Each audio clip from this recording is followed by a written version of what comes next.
Alors j'en viens à une question qui pour moi est essentielle. Vous avez donc finalement choisi New York plutôt que Paris, les États-Unis plutôt que la France, alors que votre langue c'était le français et non pas l'anglais. Qu'est-ce que vous avez trouvé aux États-Unis? Qu'est-ce que vous avez trouvé à cette université? Qu'est-ce que vous avez trouvé ensuite dans les endroits où vous allez travailler, notamment à la NASA, ce que vous ne pouviez pas trouver en France? L'acceptation.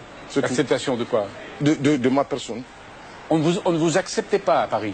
C'est-à-dire qu'on ne me rejetait pas, c'est pas qu'on me rejetait ou qu'on ne m'acceptait pas, c'est-à-dire que les gens sont indifférents. Vous n'existiez pas? On n'existe pas. On vit dans un coin, le temps passe, on fait ce qu'on a à faire, on a des amis avec lesquels on s'amuse, mais quand il s'agit de long terme, on n'existe pas. Oui. Alors, vous n'existez pas parce que peut-être parce que vous étiez noir, parce que vous étiez un Africain, parce que les Africains sont encore plus, si j'ose dire, transparents que les autres? Ils sont plus faciles à repérer, mais j'ai vu aussi, j'avais des amis ici qui venaient de Pologne, qui étaient à l'école avec moi, ils étaient de la même façon. C'est des gens qui sont censés venir étudier et dès qu'ils finissent, repartir chez eux. Tandis qu'aux États-Unis, c'est pas ça. C'est-à-dire quand on arrive, automatiquement, les gens vous regardent et disent « Ah, mais voilà, vous pouvez contribuer à cela ». On vous implique dans des projets tout de suite. Vous avez l'impression d'être accepté. Entouré comme quelqu'un qui peut ajouter de la plus-value à tout ce qui se fait. Alors qu'ici, que ce soit les professeurs, que ce soit les universitaires, que ce soit les chefs d'entreprise... Ah oui, mais surtout les professeurs. Je me souviens, quand nous étions en classe préparatoire, et j'ai mon ami avec lequel j'ai fait la prépa qui peut vous garantir ça. Vous savez, nous, on avait une bourse qui faisait 450 francs français par mois, dont il fallait qu'on vive. Et dans les classes prépa, tous les 2 ou 3 mois, il fallait qu'on achète un bouquin, un livre nouveau. Et ces livres coûtaient cher. Et nous allions à notre ambassade faire des demandes spatiales pour avoir de l'argent et acheter. Mais nous avions des professeurs qui nous traitaient carrément de fumistes, en disant pourquoi vous êtes là en train de préparer un concours pour entrer dans une grande école, vous allez prendre la place d'un Français, vous ne voulez même pas acheter des livres, alors que ils auraient pu simplement se rendre compte que c'est parce qu'on n'avait pas les moyens d'acheter ces livres. C'est pas plus compliqué. Mais ça, c'est presque du mépris. Oui, tout à fait, tout à fait. C'est du mépris, c'est vraiment un manque de tact, c'est un manque de sentiment vis-à-vis de son voisin, de son semblable. Ouais. C'est-à-dire, il ne faut pas imaginer simplement que quelqu'un là ne peut pas faire aussi bien que soi, que c'est parce qu'il ne veut pas. Est-ce que vous en voulez un peu à la France? Pas vraiment. Pas vraiment, mais ce qui se passe, au contraire, en fait, vous savez, ce qui se passe, c'est que quand on est francophone, on apprend à travers cette langue à réfléchir d'une certaine façon.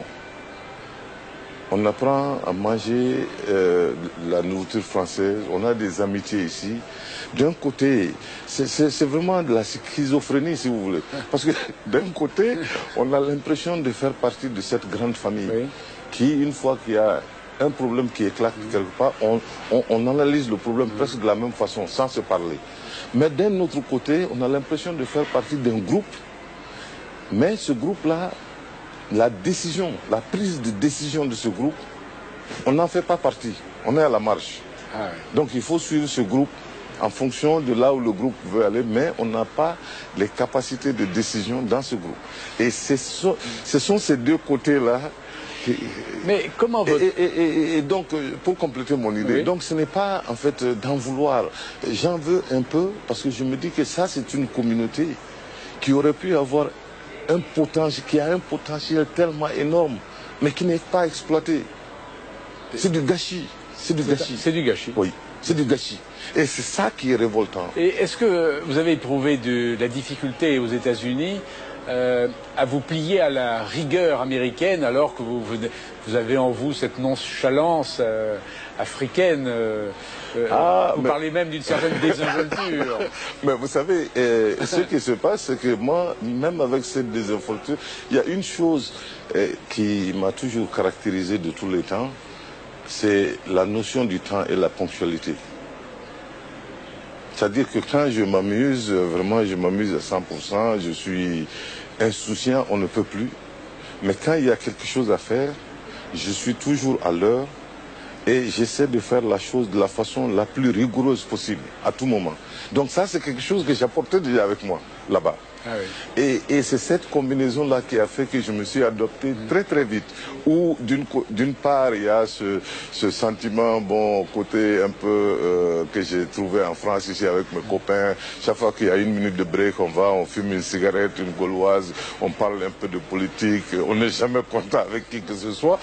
Ça avait quelque chose d'attirant pour mes collègues américains qui, eux, sont pas habitués à ce genre d'ambiance en ébullition constamment.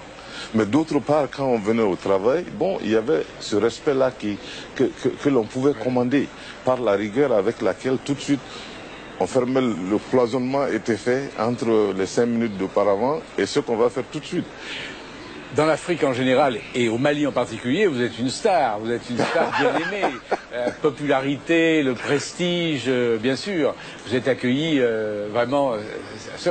Enfin, il ne s'agit pas de la modestie, mais c'est vrai, non? Mais je pense, vous savez, je pense que cela est dû au fait qu'au Mali, les jeunes se rendent compte que moi j'aime bien le Mali, j'aime bien l'Afrique. Oui, vous l'avez jamais abandonné. J'aime bien ces jeunes-là et ils le savent. Et je crois que c'est un retour d'ascenseur. D'ailleurs, vous savez, quand on a atterri sur Mars et quand je suis allé à la NASA, dans mon rapport que j'ai fait à mes supérieurs, je leur ai dit que de toute ma carrière et de toute ma vie, je n'ai jamais vu une jeunesse d'une nation ou d'un continent magnifier la science à travers un individu autant que la jeunesse africaine l'a fait. Et d'ailleurs, ils l'ont reconnu à tel point que l'année fiscale d'après, on m'avait voté tout un budget rien que pour voyager en Afrique et aller bavarder avec les jeunes.